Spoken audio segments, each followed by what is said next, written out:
is a summary of some of the content in my book and also some broader considerations related to the debate about conscientious objection in healthcare and the role of conscience in healthcare practice. I'm going to develop a bit of a theory of what role I see conscience playing in healthcare.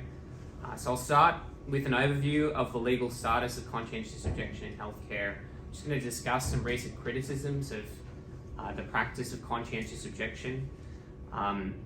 Then I'll talk a bit about this theory that I'm going to develop of the role I think conscience has to play in moral judgment in healthcare, which I think is central to the practice of medicine and other areas of healthcare. So I'll talk a bit about that. Explore a little bit the relationship between conscience, conscientious objection, and these concepts that have been getting a lot of airtime recently in the nursing and medical ethics literature, specifically moral distress and even moral injury. Moral injury is originally from the military ethics and trauma literature, but it's started to be recognized as something that's relevant as well to other areas of society, including the health professions. And then I'll close briefly with some reflections of on the cultivation of virtue and the role that conscientious deliberation plays in the cultivation of virtue, and then even some policy proposals. I'm thinking a little bit about what the practical implications are of this project that I've been working on for several years now. I think it's worth clarifying just from the outset that issues like abortion and euthanasia, while relevant to this discussion, ought not to be seen as if you will, like the only reference point when we're thinking about a topic like conscientious objection. Conscientious objection is a second order practical ethical problem that requires independent moral analysis over and above the moral analysis that one might give to these first order medical ethical issues. Related to this, I think that the term conscientious objection has been reified in a manner that artificially separates it from the spectrum of moral disagreement that one invariably finds in healthcare practice. And I'll try to present a bit of a unified picture, a bit more of a unified picture, I should say, than one finds in the literature about the place of conscience in professional life. So trying to seek to move away from the culture warsy caricature of this debate about conscientious objection that one can find sometimes when you see this issue discussed in bioethics or in the media.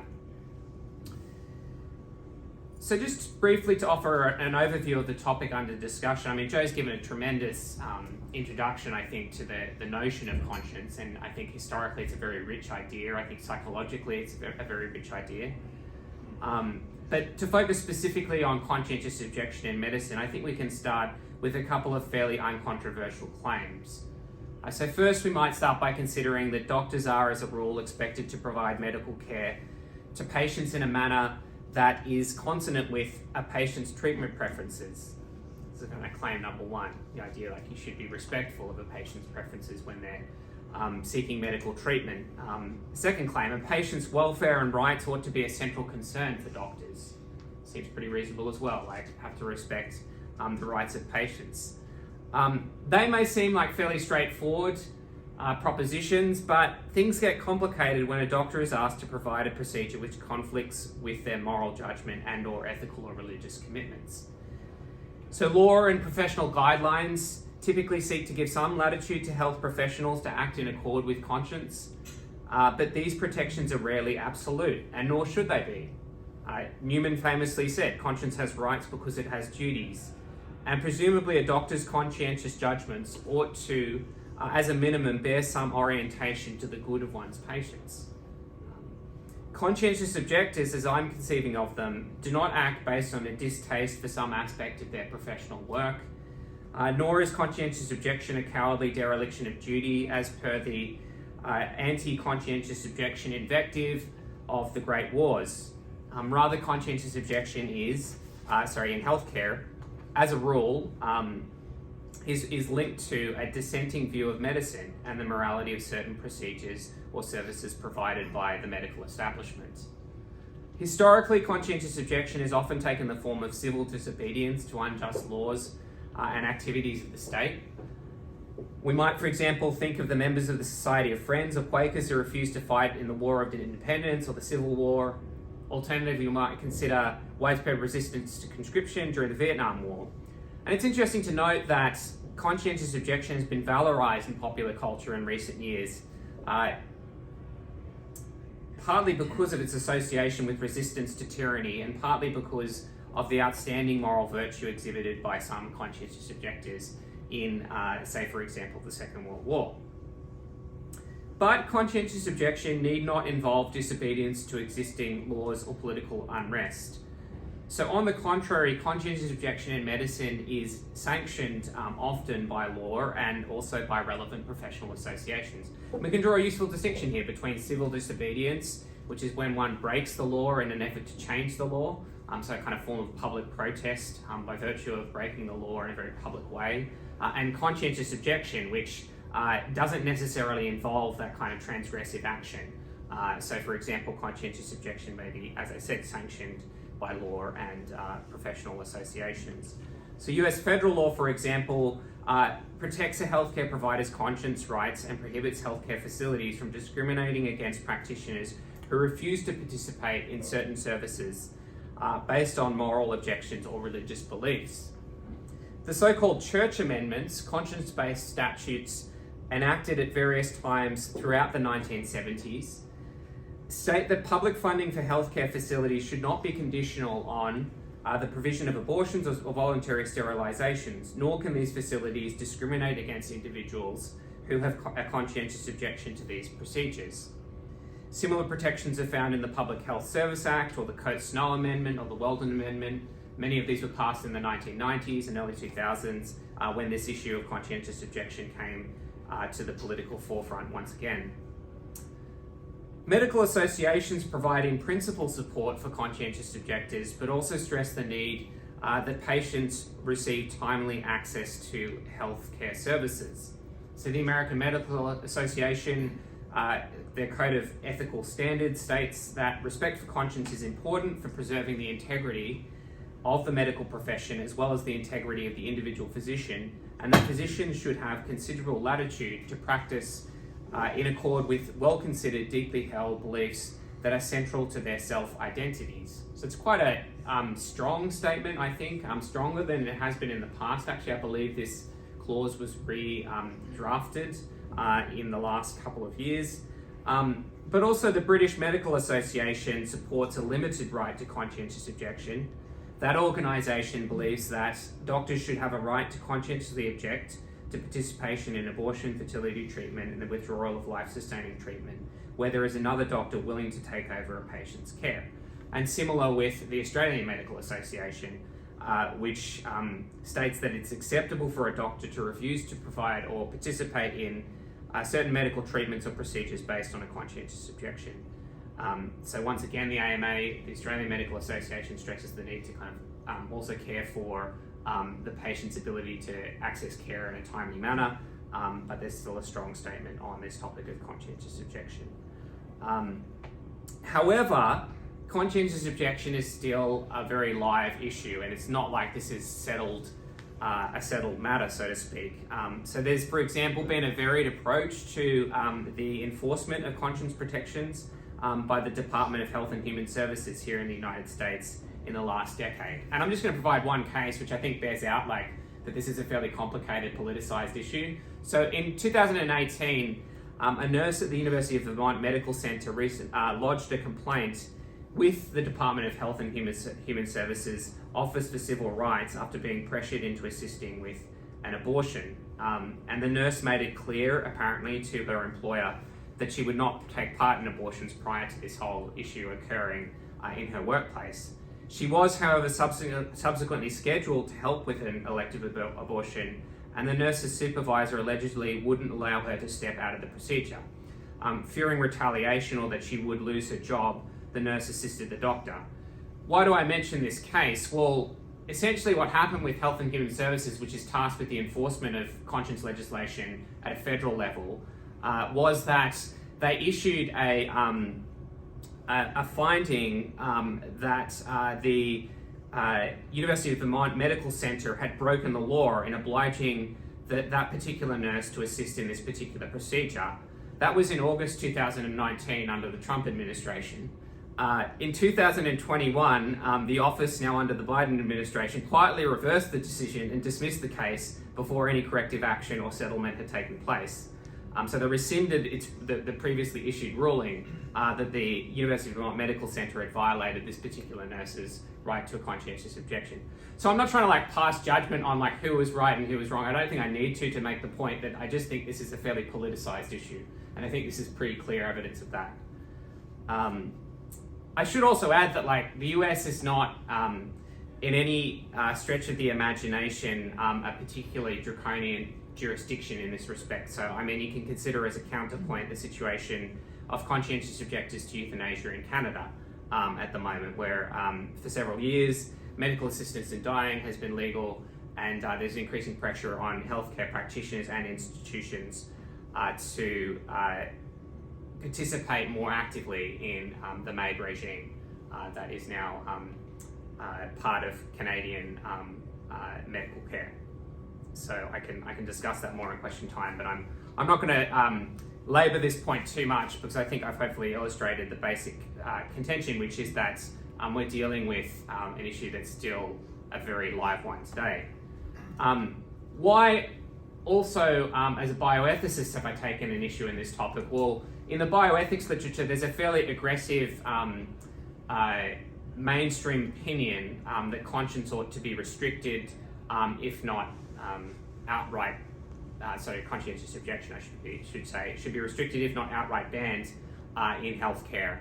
And this is a kind of fairly common opinion that one will find in bioethics journals. And I should add that it's not by any means a universal opinion, and I'm glad to have my colleague Abraham Brummett here, who I think has a slightly different view, to say this mainstream opinion, probably not exactly the same as mine, but somewhere in between. So there is a spectrum of views, but however, there is a mainstream view, one might argue, that conscience ought to be heavily restricted in medical practice. And these are just a couple of examples from the literature that I've highlighted here in the slide.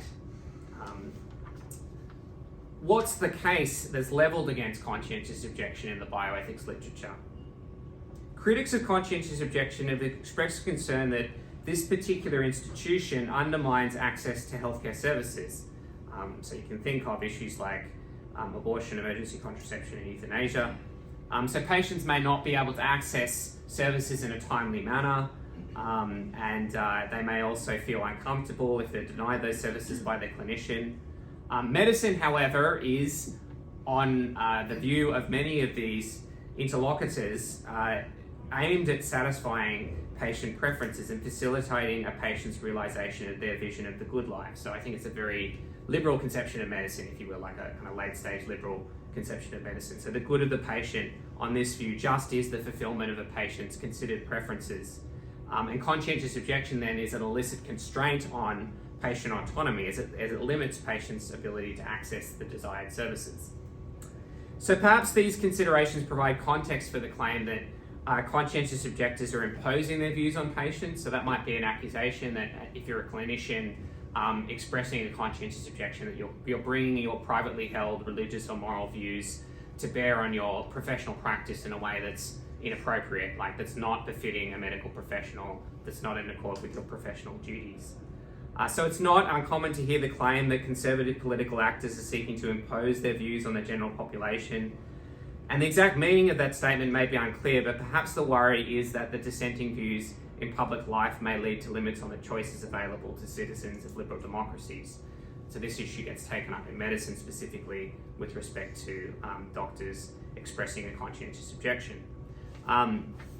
Some critics of conscientious objection, as I mentioned, say that conscientious objectors should as a rule be barred from medicine. So the fairly draconian view that my colleague Julian Savulescu has expressed is that dissenting physicians ought to be grandfathered out of the medical profession.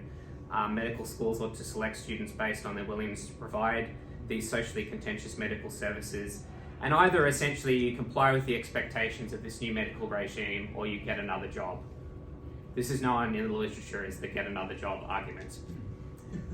This is not to say, however, like that this is the sort of the only view, as I mentioned, and I want to be clear, like that's a fairly extreme position.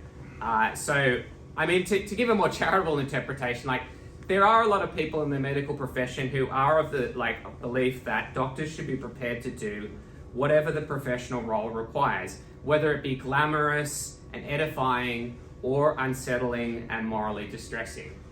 A good professional should be willing to get their hands dirty and set their own moral scruples to one side. That's what the profession requires of you, and it's professional virtue to rise to the challenge, so to speak. That might be a kind of a slightly more charitable interpretation of the sentiment.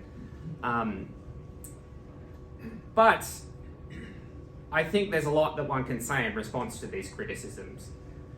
So critics of conscientious objection, first of all, I think rely sometimes on a fairly cartoonish account of conscience and have a flagrant bias against religious perspectives in medicine. I mean, this is one reason why I think Joe's project is particularly important, like actually to develop a more substantial account of conscience, kind of trying to get clear on what we're actually talking about when we use the word conscience. So a very admirable undertaking. Some of the literature implies that conscientious objectors are intransigent dogmatists or religious fundamentalists who seek to morally chastise their patients. I would suggest that the reality is far from this. I think there's useful empirical work that could be done in this area, but I suspect that the reality is much more complex. And in fact, the conscientious objectors are typically vulnerable and isolated and often seeking a way forward in their professional context that will cause the least possible disruption. So it's kind of a protective use of conscientious objection as a shield rather than a sword, we might say. But as a start, I'd like to present a more robust account of the goals of medicine and the place of disagreement in the medical profession. This will go some way to explaining why the medical profession ought to permit physician discretion with respect to controversial medical procedures. Now, one might, of course, be tempted to begin with a spirited invocation of the principle of freedom of conscience.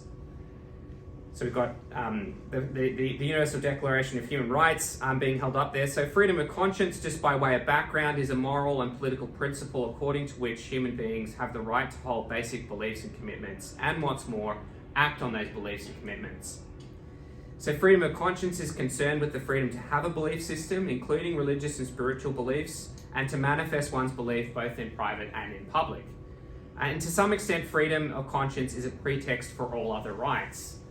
It has a strong pedigree in the jurisprudence and political culture of Western liberal democracies, and certainly a strong pedigree in a US context dating back at least to the drafting of the First Amendment.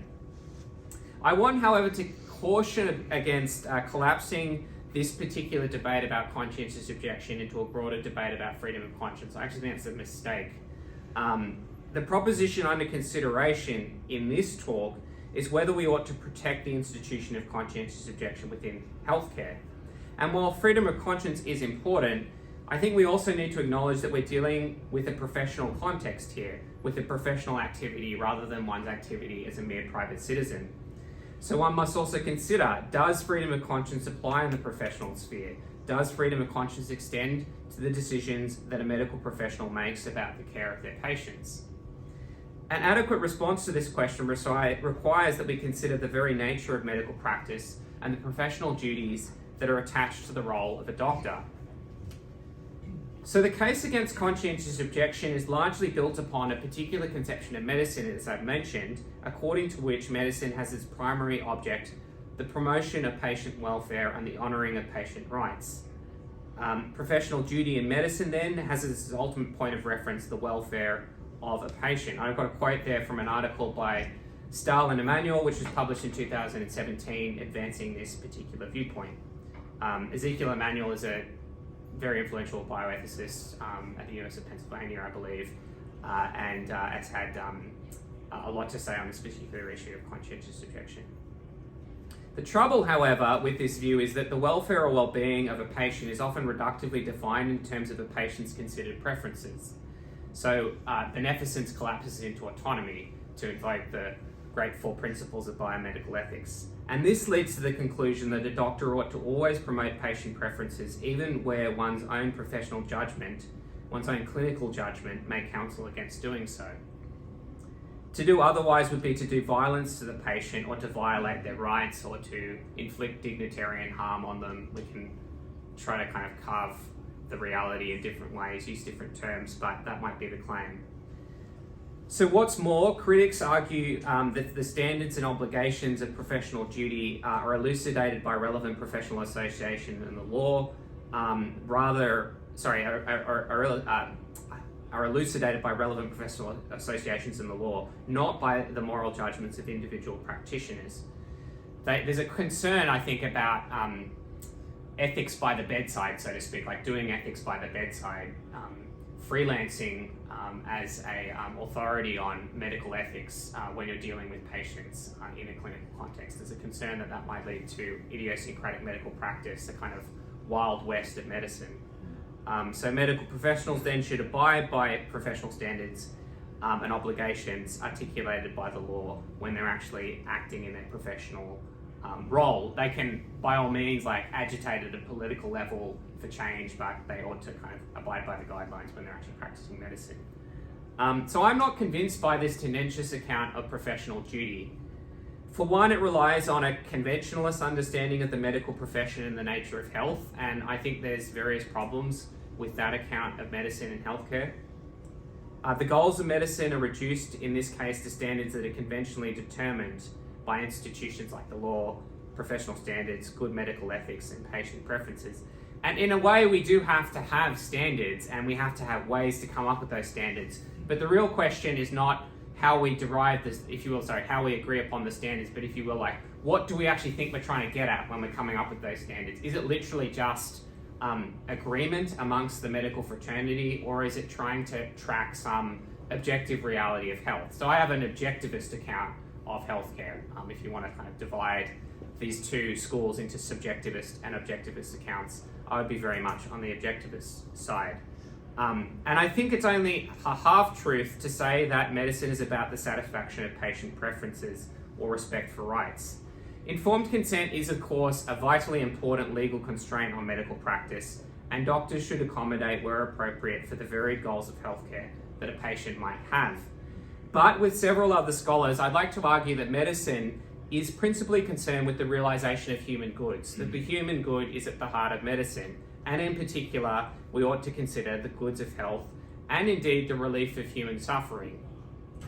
We cannot understand medicine without implying some reference to human health. I think it's actually not, in a way, possible. That's kind of a fairly controversial claim, strong claim, but let me explain a little bit. Doctors, I think, are in the business of saving lives, treating illness and injury and relieving suffering. There are exceptions to this, granted, like cosmetic surgery, but these are exceptions that prove the rule. If we literally believe that medicine has no therapeutic orientation, it would be difficult to say anything against consensual but manifestly inappropriate medical care, referrals for unnecessary testing, the prescription of toxic or addictive drugs, the performance of unnecessary surgeries, and so on. Medical ethics, then, is not just about patient preferences. It's also about health. We start with considerations of health, and then the way in which health informs treatment is conditioned by patient preferences, but preferences do not define health. Someone might take issue with the idea that health is an objective character, that it is a human good. Someone might suggest that health is a value and that it is socially determined. But I don't see how, if we adopt this view, we can avoid the trap of losing sight of the therapeutic orientation of medicine. For one, it would be perfectly conceivable, as I said, on this account, to define medicine in such a way that it has no reference to the physical welfare of the body. And that seems just fundamentally problematic. Someone might still press the point, though, and question how we discern, how we realize the human goods at the heart of medical practice. And this is a very good question. Like, it's not enough just to appeal to some like platonic form of health to get us home here in this argument. Much more work is required. So what do we say in response to this question? Like, how does one determine how to realize this particular human good in medicine? Well, doctors often disagree about what the good is for their patients. Medicine is contested, and I actually think in a way like that's a very important consideration as well to bear in mind in the conscientious objection debate, that like you can't ignore the fact that medicine, not just these socially controversial issues in medicine, but medicine as such is a highly contested social practice, and indeed there's disagreement, both technical and moral, in so many areas of medicine. So doctors often disagree about what the good is for their patients, and maybe someone would try and say, like, well, actually these are just technical disagreements. Like, the disagreements are not moral; they're technical. These other disagreements that I've referred to there. So in a way, it's just about which interventions have the strongest evidence base, or how to interpret the relevant clinical facts. But I think this is a mistake as well. No medical act is value neutral, and there'll always be a moral dimension to the decisions that clinicians make. So to give one example cited in a paper by Daniel Symons, you might consider a thoracic surgeon who's consulted about whether to operate on a patient with an aneurysm, an aortic aneurysm.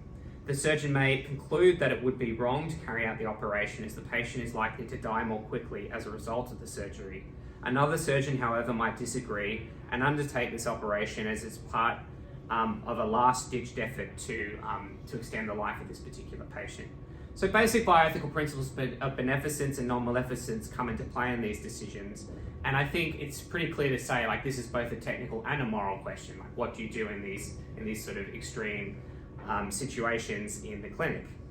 So given the fact of reasoned dissensus in medicine, I'd argue as a rule that we ought to respect a doctor's judgment about what is good for their patient.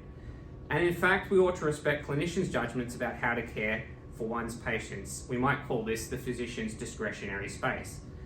So this is we've got the Oath of Hippocrates here, but also a paper by Daniel Symons on this idea of the discretionary space of the physician. So Daniel Symons is a fairly influential ethicist as well at Georgetown University, and has also written at length on this topic in addition to others. Why ought conscientious objection be treated differently to these other points of disagreement in medicine? Well, as I mentioned in my talk, conscientious objection has been reified in public debate, and in a manner that ignores its existence along the spectrum of legitimate disagreement. And I would actually argue that critics of conscientious objection are being inconsistent in their criticism of conscientious objection. So this is a paper by Julian Savulescu on medical dissensus in end-of-life decisions, and it's actually arguing in favour of medical dissensus as a kind of a virtue of clinical practice at the end of life. So I've pushed this point in print against Savulescu and others about the problem of consistency in their thinking about medical ethics. That it seems like if we're going to respect dissensus, disagreement in some contexts, we also ought to do that in others, the context that we're considering in this talk. So, so much for the medical good, the nature of medicine, and the role of conscientious objection in healthcare. But I would like to add one more observation to this discussion, and that is with respect to the nature of appeals to conscience and their link to moral distress. So we can take a bit of a step back here and consider what is actually meant by an appeal to conscience. Like, what's going on when someone says, like, I can't in good conscience do X? What's the nature of that statement? What is it referring to? So, I mean, Aquinas provided a fairly cognitivist account of conscience in the Summa Theologiae, for those of you who are familiar with Aquinas' work. So according to Aquinas, conscience is, properly speaking, not a power but an act, and namely that of knowledge applied to a particular case. So he defined conscience as moral judgment, primarily. There's a very sophisticated discussion of conscience, I should say, that scaffolds this statement, and also a very sophisticated discussion in De Veritate. So for those of you who are Aquinas enthusiasts, I would recommend you consult that as well. However, this is kind of the nub of it. So that's important to bear in mind here, that I think that we can run the risk of relativizing conscience to private belief, and we should be careful about that, and that's why I think it's important to include something like this notion of conscience in the account that we offer, because we need in that way to, I think we guard ourselves against criticisms of relativism in doing so. So we might think of conscience, I like to think of it as the subjective reception of objective truth, you might say, something like that. But I don't think we should stop here at our analysis. I'm sorry about the small font here, but this is a useful quote from a paper by James Childress, who's the same James Childress who was one of the authors of the Principles of Biomedical Ethics, a fairly foundational medical ethics textbook, from which the 4 principles of biomedical ethics comes. So quite an influential authority. And Childress makes the point that when a person appeals to his conscience, he makes a hypothetical and prospective claim. He claims that if he were to commit the act in question, he would violate his conscience. And this violation would result not only in such unpleasant feelings as guilt and or shame, but also in a fundamental loss of integrity, wholeness, and harmony in the self. So, for someone like Childress, appeals to conscience are statements about the consequences for personal integrity and moral character if an agent engages in an action that they deem to be wrong. Conscience presents a picture of moral action as it relates to the self, and it highlights for an agent the consequences that wrong action would have for the world, but also for oneself. Alternatively, it might lead kind of retrospectively for someone to make amends for something they've done in the past. But in any case, it has as its reference integrity, wholeness, and harmony in the self. I'm a little bit reluctant to unquestioningly accept the language of integrity and wholeness, as someone could question whether integrity has value independent of the content of one's character. I think that's an important question, and I think it's a complex one. So a very evil person could have an undivided desire to inflict tremendous suffering on other people. That kind of integrity is not the kind of integrity that we admire. However, I think if we build in something like moral character to this idea, then this claim by Childress, then that might potentially steelman this argument. That we have harmony in our moral character, and here moral character is set against a backdrop of the classical conception of the virtues, that does seem to have value as a structural property of the self. So presumably that kind of integrity is something that is admirable, is important.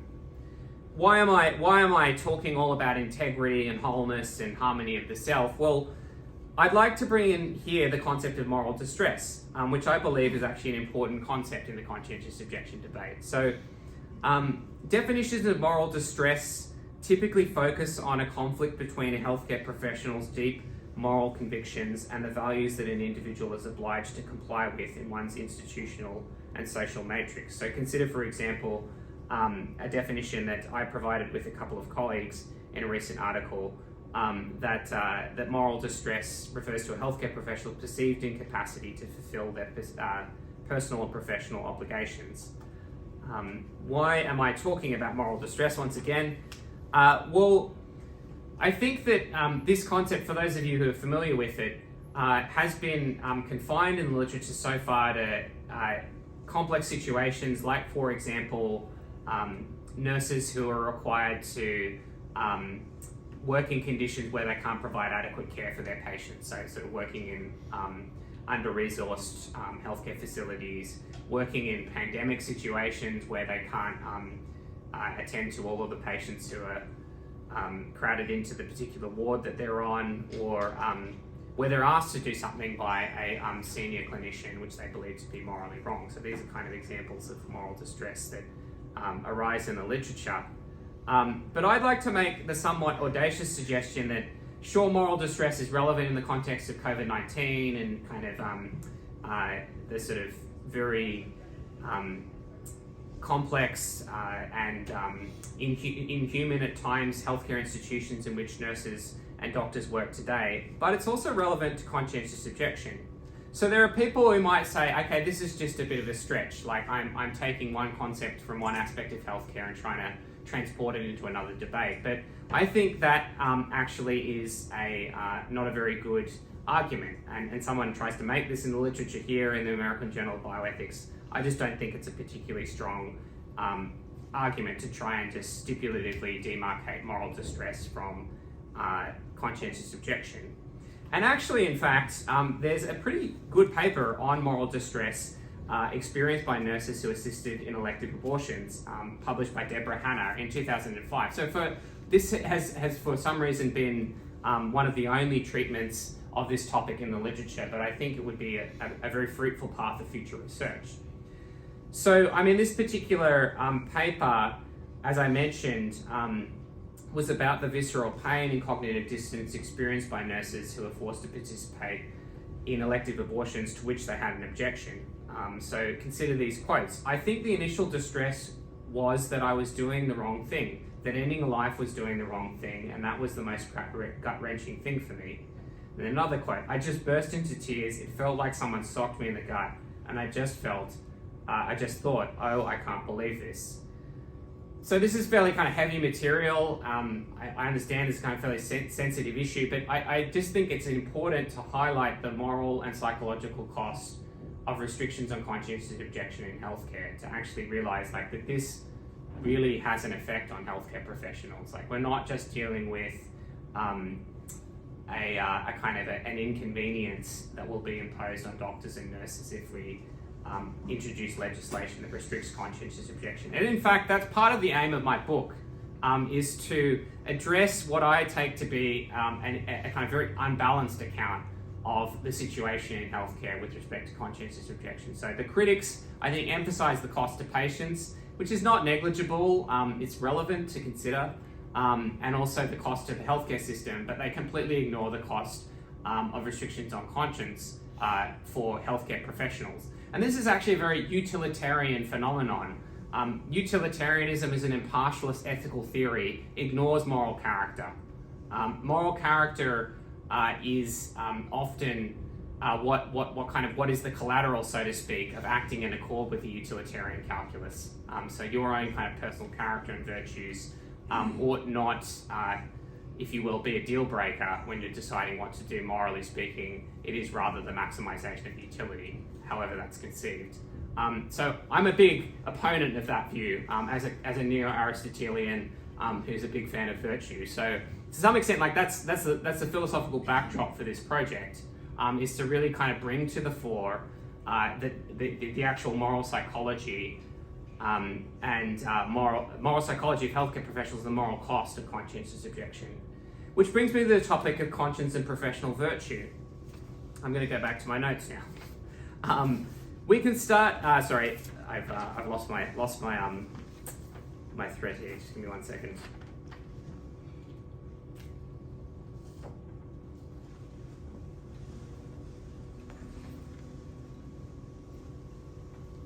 Here we go.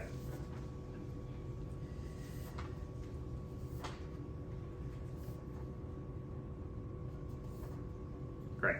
So building upon these insights, I'd like to move to another, albeit related topic, as I mentioned, the implications for the cultivation of intellectual and moral virtue of restrictions on conscientious objection. So in my book, I observe that there's a feedback loop between the way we act and our moral character. Conscience, conceived of as a capacity for moral judgment, exists on the interface between the action of a person and their moral character. And it ensures that our moral and other commitments are reflected in our actions. And also it plays an important role in the constitution of the self and identity. It allows us to acquire and sustain a moral identity that accords with and is oriented toward the good.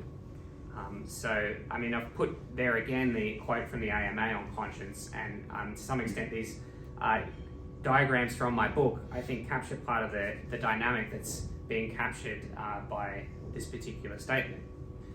So note that conscience is a crucial notion in childhood and adolescent moral psychology, and just developmental psychology generally.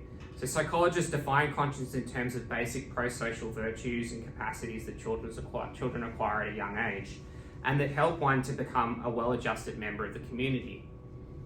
A deficit or absence of conscience, in contrast, manifests in narcissism and muted moral emotions, and is linked to the development of psychopathy and sociopathy. I would suggest that we can apply something like this framework in medicine, referring specifically to the interface between a physician's character and their practice of medicine. It ensures that physicians are socialized in a manner that gives them an appropriately deep understanding of their professional role. It is only through exercising one's conscience that one can constitute one's moral and technical rationality and fully comprehend the ideals that characterize excellence in medicine. In contrast, regimentation in medicine and the brutalization of doctors leads to moral segmentation and depersonalization. So my concern is that if we place broad-ranging restrictions on the exercise of conscience, we run the risk of stifling the cultivation of virtue and professional identity. Thus, proponents of conscience rights have raised the concern that we are creating a generation of medical functionaries, robots or ATM machines, who lack the intellectual and moral constitution to provide excellent, humane care to their patients. So one might also raise a related concern about the general notion that doctors ought to leave their personal values out of the way they practice medicine. The concern would be that in fact you are undercutting the work of conscience as conscience seeks to attain moral unity between an agent's deep self and their actions. The personal, professional, or private-public divide that characterises liberal accounts of medicine could ipso facto have inimical effects on the moral character and moral identity of physicians. We've already referred to the AMA statement on conscience, but my claim is that any blanket expectation that clinicians leave their personal values out of their professional work is psychologically unrealistic and morally damaging. Granted, professional detachment is an important principle as well. I'm not saying that doctors should not have a distinction between their personal and professional identities, but this is all the more reason why we need to have a robust conversation about how healthcare professionals can achieve consonance and harmony between their personal, moral, cultural, and political commitments on the one hand, and the expectations of their professional role on the other. Which leads me to some policy proposals. So, I mean, this is a fairly strong slide here where I'm kind of, this is my wish list for how we should manage this issue. So feel free to push back against this in question time, but here goes. What is the positive upshot of this discussion for the regulation of conscientious objection in healthcare? Well, first of all, a series of pseudo-compromises have been proposed in the bioethics literature that belie a sense of due measure in handling moral conflict in professional and public life. So some commentators have advocated partial bans on conscientious objection. Others have advocated conscience tribunals, whereby conscientious objectors will be dragged before medical boards and forced to justify their moral and religious beliefs, and potentially be subject to sanction or loss of employment if their explanations proved inadequate. Suffice to say that I think these proposals are ill-considered and potentially, in some cases, one-sided, masquerading as compromises, but in fact not really advancing a compromise. So other advocates refer to referral requirements for clinicians with the conscientious objection. So I think there's quite complex philosophy of action that needs to be done to think about the issue of complicity as it comes into focus in the context of referral requirements. Like there's a complex question about what can I do as a conscientious objector which doesn't amount to complicity, but that might say like address this issue of inconvenience or making a patient feel like they've been sort of left out, hung out to dry, so to speak, by their healthcare professional in whose care they are. So my concern with referral requirements, at least stronger forms of referral requirement, like an effective referral, which is required of doctors in Ontario and Canada who object to euthanasia, they need to provide a written referral for patients to another medical practitioner who will provide assessment for euthanasia to that patient. So I'm concerned about that kind of a referral because I do think that looks like direct cooperation, formal cooperation in wrongdoing in my books, just from my understanding of what formal cooperation amounts to. So hence my apprehensions about referral requirements. I would argue for stronger, moving on, and clearer legal protection for conscientious objectors in medicine. So federal law in the US clearly provides some protection to individuals and entities who refuse to participate in the provision of, say, abortion.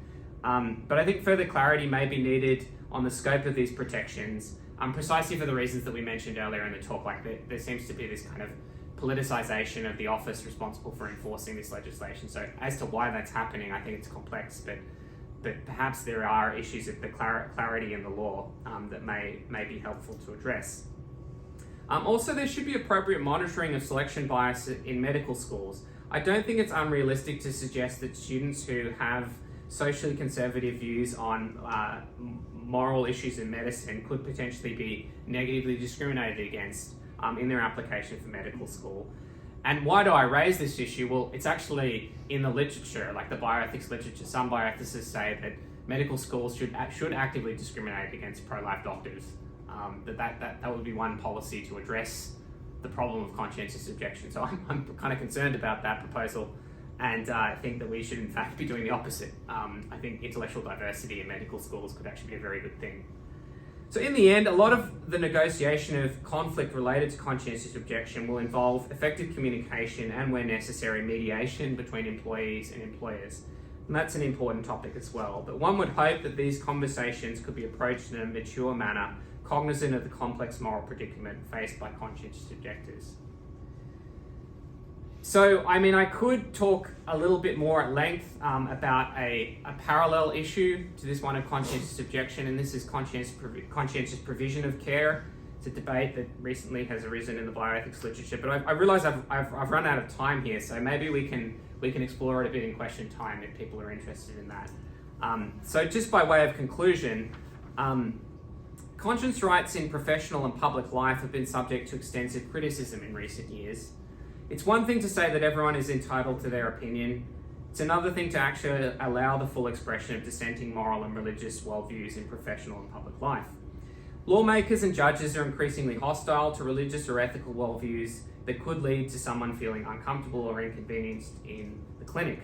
And I've argued that conscience rights of healthcare professionals ought to, as a rule, be respected. That conscientious objection is part of legitimate professional disagreement in medicine, and in fact, we ought to consider the fundamental role of conscience in realising the medical good.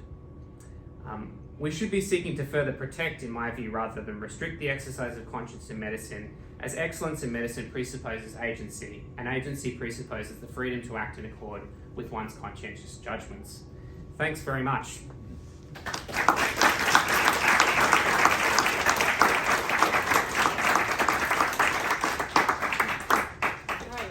Thanks, Xavier. So we have about half hour for questions, and in the tradition that we've established, if it's okay to our hard-hitting bioethicists up front, wonder if we can get questions from students and trainees. We try to prioritize those first.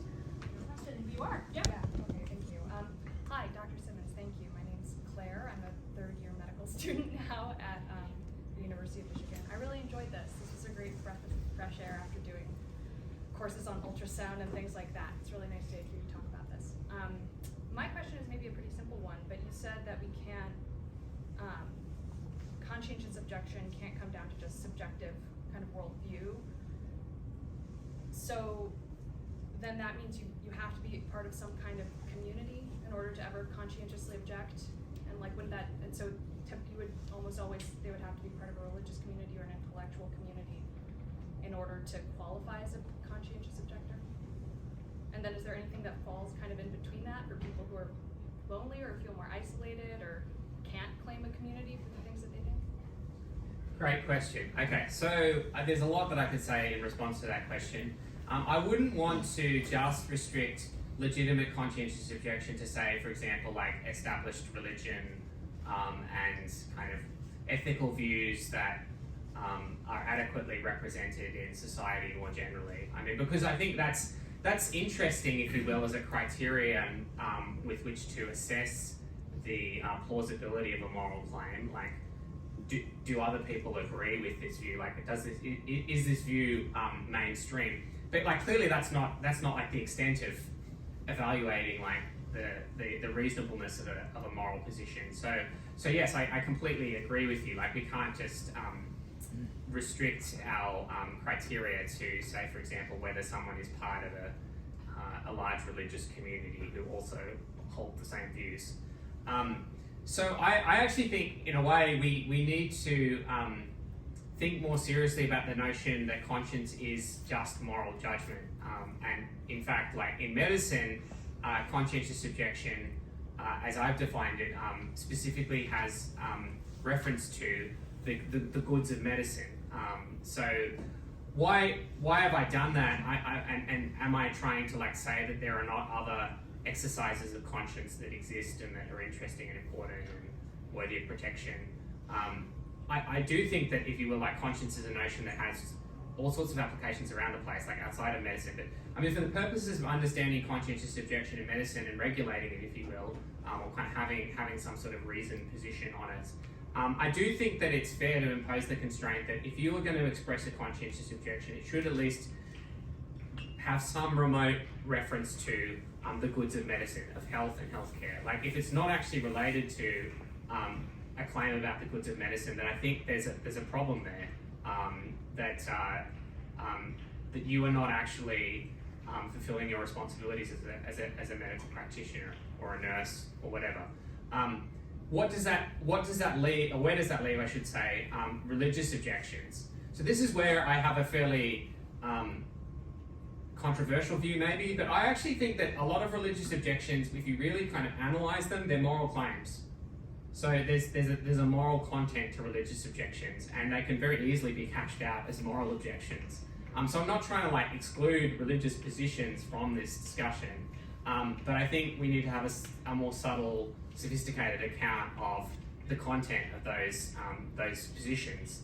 So for example, like if a Catholic doctor objects to abortion because they have the view that all life is sacred, like I actually think that's a pretty plausible philosophical position, independent of articles of faith found in the Bible or in the Catechism of the Catholic Church. I think it's, in fact, like a very fundamental position that one adopts to reality if one kind of has a religious perspective on the world. So that's where I'm coming from, if you will, in providing this answer. I hope that's given some sort of adequate response to your concern, but I think that this is a very fundamental question to this debate. So it's a great issue to raise, and there's probably much more that could be said. Could I ask a tiny? Oh yeah, Claire, go ahead. Yeah, okay, sure.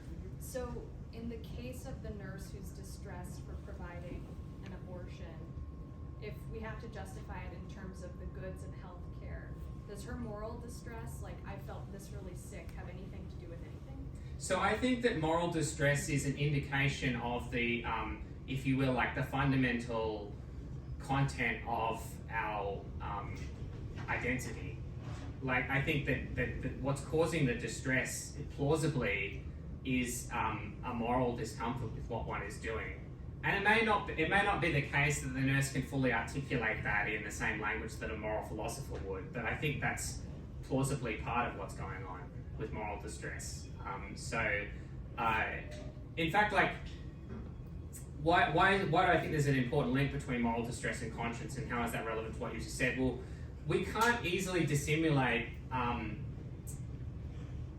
to what is most fundamental to our worldview. Like we can't just easily fake it, if you will, when it comes to our most fundamental moral and religious commitments. And to the extent that those are actually like deeply ingrained in our identity and our character, they're going to start to express themselves when those views are challenged, whether we like it or not, whether cognitively we want to kind of we want that to happen or not. And that's what I think is happening in the case of the nurse, say, who experiences moral distress in the case of an elective abortion, is that there's a deeply held view at the core of her being, or his being, and that is being, if you will, like it's manifesting itself in all sorts of like wild psychological ways when they're forced to violate that view. So that's my take. There was a question in the back. Yeah. Hello, I'm Annika. I'm a fourth-year medical student at the University of Michigan. Thank you for the talk.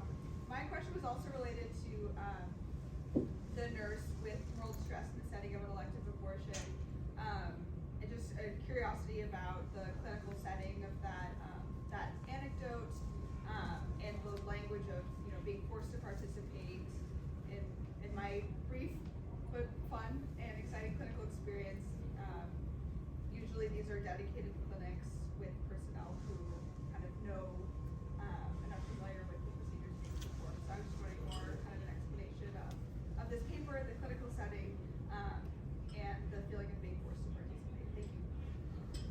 Okay, so I can send you the paper. I think it'll probably be the best option. And my understanding is that it wasn't like a dedicated abortion clinic, like that it was a kind of a hospital that provided all sorts of medical care, like not just reproductive health care. So that's my understanding, but like it has been several months since I reviewed that literature. So just bear that in mind. However, like I think you raised like a really good point. Like, what does it like? What does this language of being forced to do something against one's views actually mean? So, I mean, I think that there are different ways in which coercion can occur, some more subtle than others, and I think we need to be careful about limiting our understanding of coercion to someone like holding a baseball bat over your head and saying like, unless you do this, I'm going to like beat the living daylights out of you. So, I mean, I think in professional context, coercion can take all sorts of forms, like, for example, a supervisor who's going to review you at the end of the semester and kind of provide a report to your university, if you're a medical student, about your performance, saying to you, I really think you should come and like observe this medical procedure, even though you have some sort of like moral objection to it. Like, I think you should come and do this, like observe an abortion. So, like that in my view, like would actually amount to potentially coercion, like a form of coercion, even though it's not, as I said, like a form of violence, like physical violence. So I think that's important to bear in mind. And I mean, why is this relevant to the conscientious objection debate? Well, I think that in the end, like a lot of healthcare professionals, they're very responsible. They also don't want to cause a fuss. So it needn't be the case that someone says like, you're going to be sacked unless you do this, or we will make your life hell for the rest of your time here if you don't do these things. Like, I think even very subtle forms of putting pressure on healthcare professionals with respect to these socially controversial procedures, I think are immoral, unethical in the workplace, and that's something we need to think seriously about. Other questions from trainees or students? Yeah. My name is Noah, so I'm an undergrad student. I have several questions that were written in advance, so if we have time, like time permitting, I have to ask more.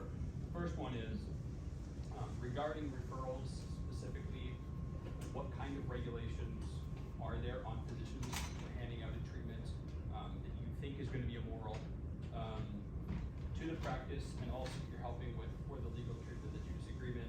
So basically, this is like referring to. Can you hear me all right? Could you just talk a little bit louder? Yes, sure. So, like referring to legal referrals toward, and you sort of touched on this a little bit earlier, but referring to like legal referrals to other physicians who are going to do the same procedure that you are morally objecting to. What does that look like?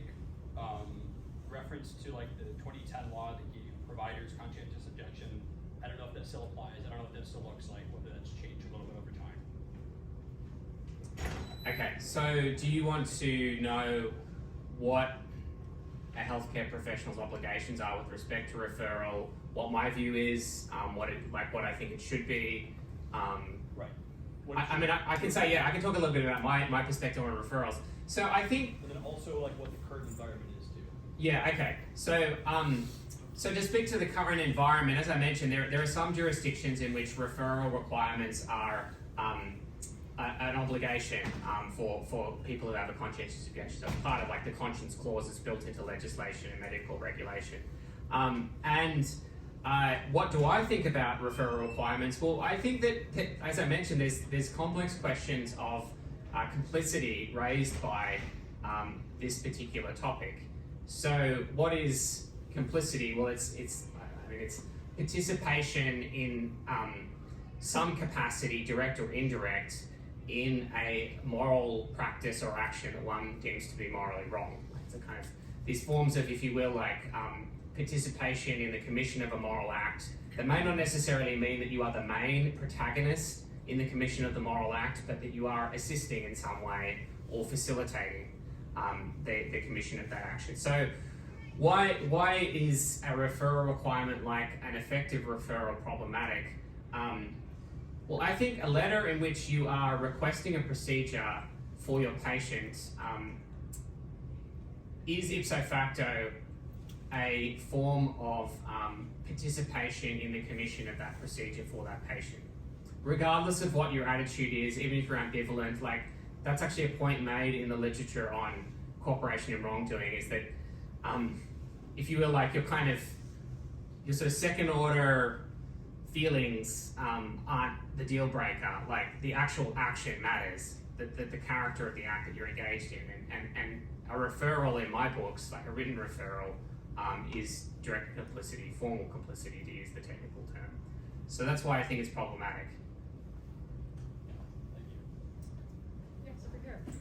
Hi, my name is CJ. I'm a fourth year medical student at the University of Michigan.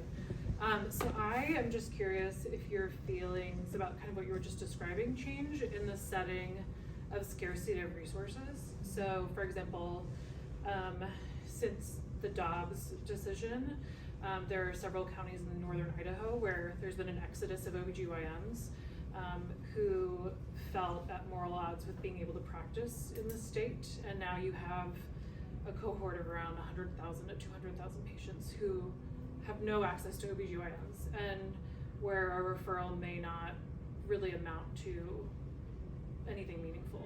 So the short version is, do your feelings change in a scarce setting? So I think that, good question, thank you for that. I think that we do ourselves, we don't do ourselves any favors by putting pressure on conscientious objection in this situation that you've just raised, because to some extent that's not the problem. Like the problem is this massive cultural struggle over abortion that's occurring. And I think that it's not clear to me that crushing conscientious objection would solve the problem. Would it ameliorate it significantly? Probably not. Would it help a little bit? I don't know. But I think that's for me, that's often the question I ask when these cases are raised. Because for example, someone can raise the question about, well, what about conscientious objection in Italy? There's something like 70 or 80% of obstetricians and gynecologists object to the provision of abortion. For me, crushing the institution of conscientious objection in Italian medicine wouldn't solve the fundamental issue, which is I think there's just a lot of people who have problems with abortion. And I mean, I don't know what to do about that, but I don't think conscientious objection is the issue, if you will, the fundamental issue. And you would probably create more problems than you would solve them by taking that approach. With respect to Dobbs, well, to me, the interesting question actually is the conscientious provision of care. What about clinicians who feel like they have some sort of moral obligation to provide an abortion to a patient who lives in a state where it's illegal? There's an interesting question about are the arguments that I've just defended transferable in such a way that you could actually justify that kind of a claim? I don't think they are, for several reasons. I think partly because you're breaking the law, whereas the situations I've been referring to are, for the most part, situations in which you actually have legislation that permits conscientious objection while legalizing the procedure more broadly. But I think it's an interesting discussion. Thank you, up front, Abe. Yeah. Just to go back to this question about referral, which is super interesting. So I'm actually curious to know, when you say in different jurisdictions, I'm not aware of any legal requirement in the US to refer if you're going to consciously object. I mean, in fact, when I was in grad school in Illinois, they tried sliding that into the state conscience law. It immediately got tied up in the courts and, probably never passed. But I want to tie the referral point to the work somewhere else point that Xavier raised earlier. If you don't want to do all these things in medicine, that are legal and professionally accepted, then just go work somewhere else. And we said, well, that's a bad argument, right? But that's actually exactly the argument that's used in the 25% of Catholic hospitals in our own state whenever doctors want to provide a referral in those institutions because of conscience. So not only are these physicians told, you can't do anything that violates a pathocentric view of, no contraception, so all this stuff, right? You can't even tell your patients where to go to get it done. And if you do, you can work somewhere else. So the question then is, on this referral point, do we have a double standard with respect to the go work somewhere else argument?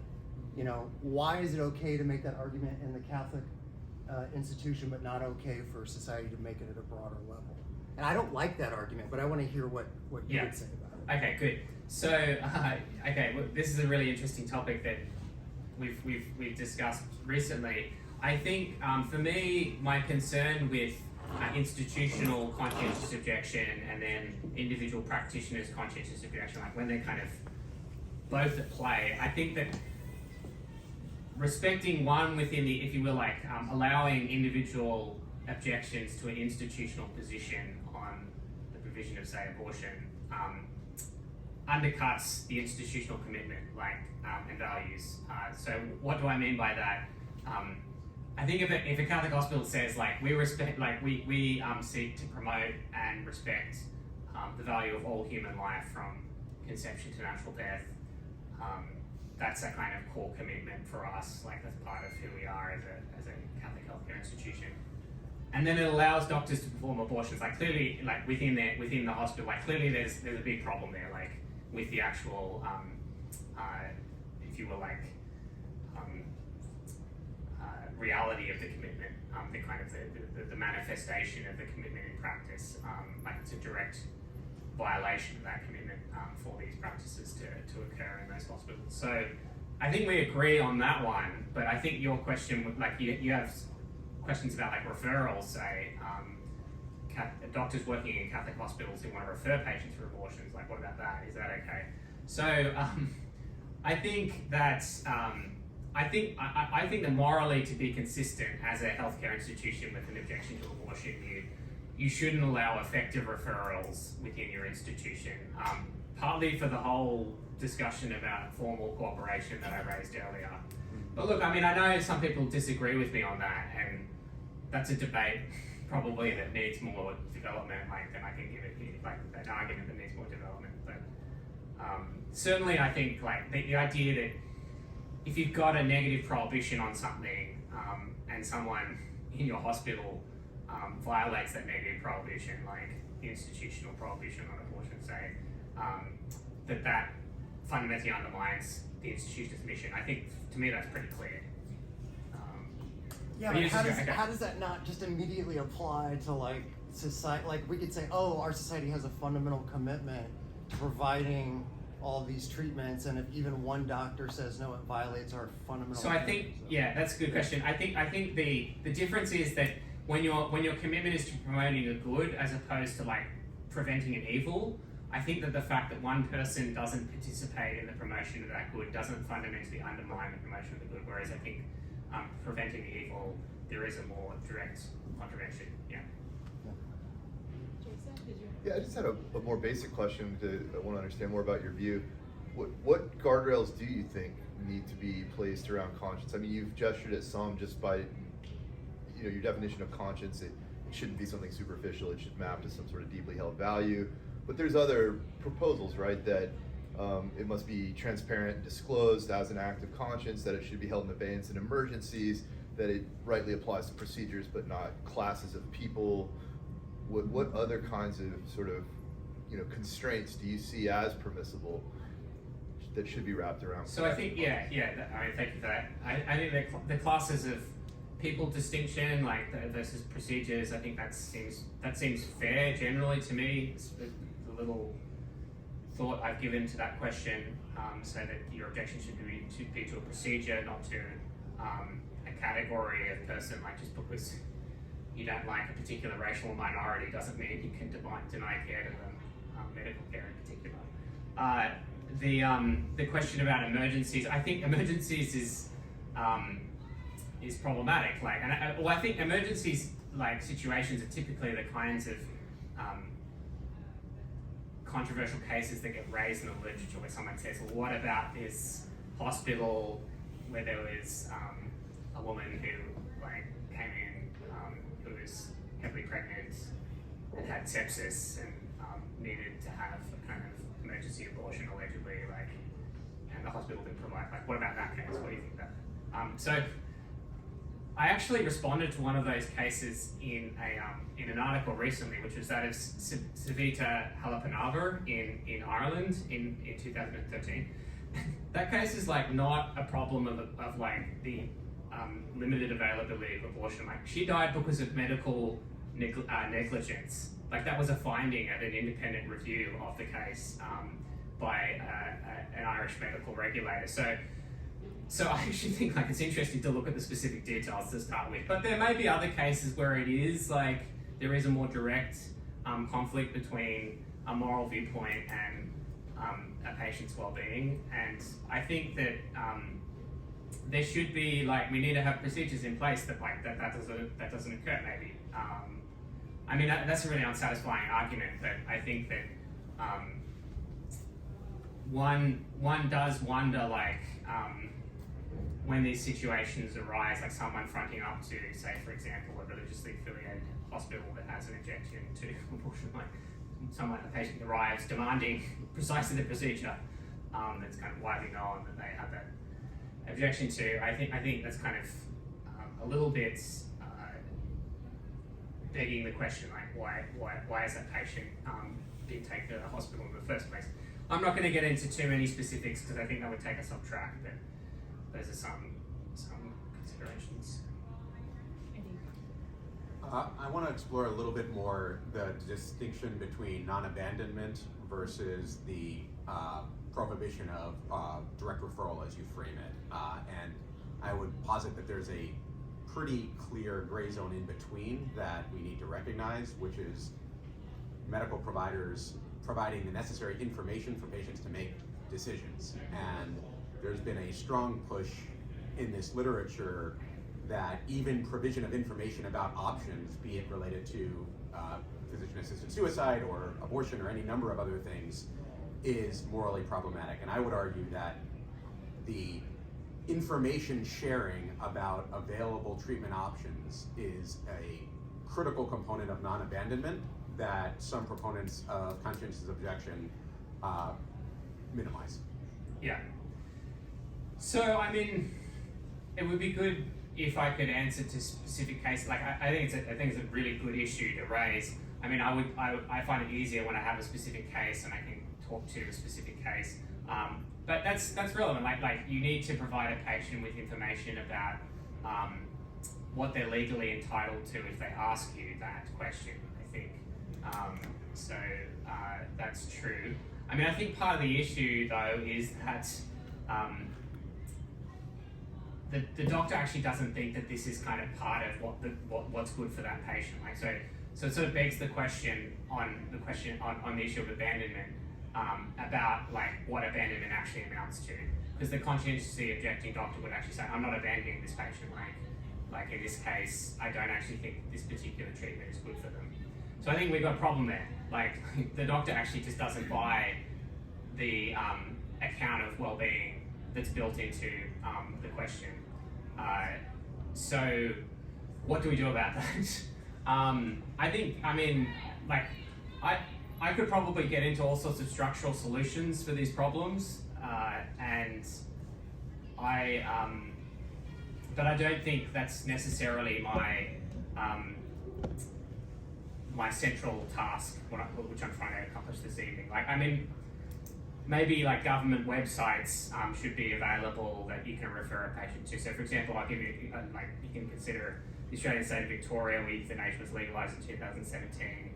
There was a set of government resources that were developed for patients seeking access to voluntary assisted dying, and the Catholic healthcare system instructed their doctors who had a conscientious objection that would be acceptable, like to refer a patient to the Department of Health and Human Services website for further information on their treatment options. So that might be a solution to this issue.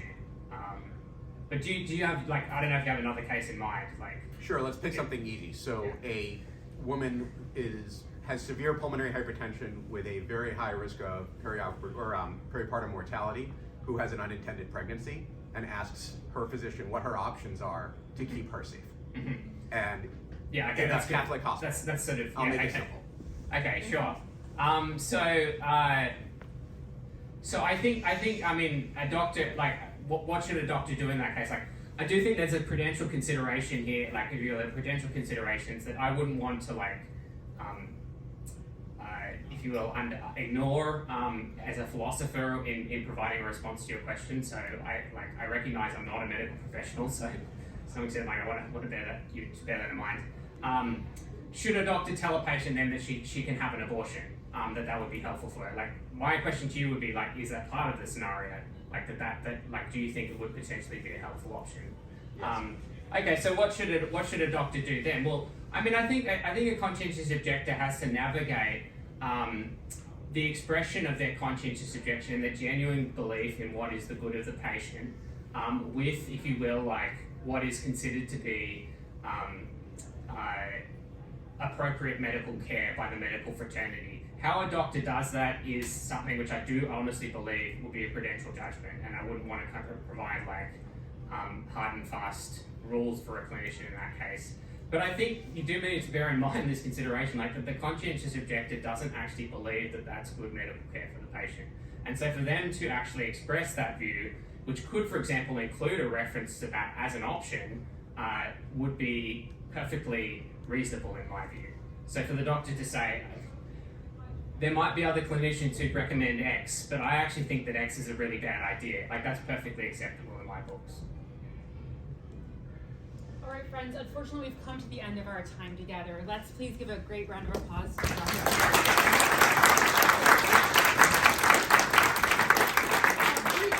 Many of you should have received an email. Some of you were new guests that joined us, so thank you so much.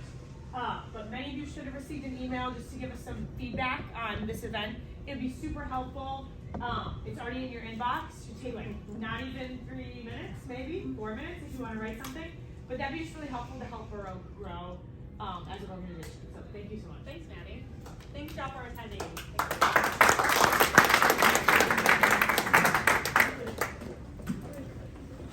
Thanks.